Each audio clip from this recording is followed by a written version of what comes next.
salaamaaleykum gars yi nuyu naa leen di leen wax ngeen dal ak jàmm maa ngi leen di bëgg yéen ñëpp bàyyiwul kenn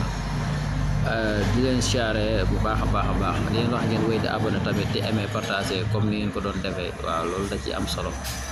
dañuy ñëw ci ak liste bi nga xam Aliou Cissé génn na ko mu war a soxal lii di seen amical bi nga xam mu ngi ay waxtu yu maanaam ay minutes yu ndaw daal moom moo ci des ñu daal di koy football muy Cameroun ak Sénégal ñoo ko football foofee ca France mën naa ni 18h lay daal di tàmbali léegi nag boo xoolee mën naa ni instant bi daanaka daal di nay tàmbali. Edouard Mendy la teg ci camp ya daal di def Kalidou Koulibaly Moussa Niakhaté Ismaïla Jakobs Crépin la ko modifié taillant voilà dafa modifié Krépin Diatta def ko latéral droite Nampalys Mendy ca digg ba Cheikh Kouyaté ak Pape Matar Sarr Ismaïla Sarr Sadio Mané ak Abdou Diallo ñoo ne ca attaque ba nga gars yi kon yeneen gars yi dañuy xaar voilà yeneen gars yi ñoom dañuy xaar waaw ku si mel ni Abdou Diallo day xaar Gana Gueye day xaar xam nga voilà Seny Dieng ak Mody Diaw tamit ñoom ñu ngi si banc bi voilà noo leen gisee classe voilà gars yi noo leen gisee maanaam classement bi rek ñu ngeen daal di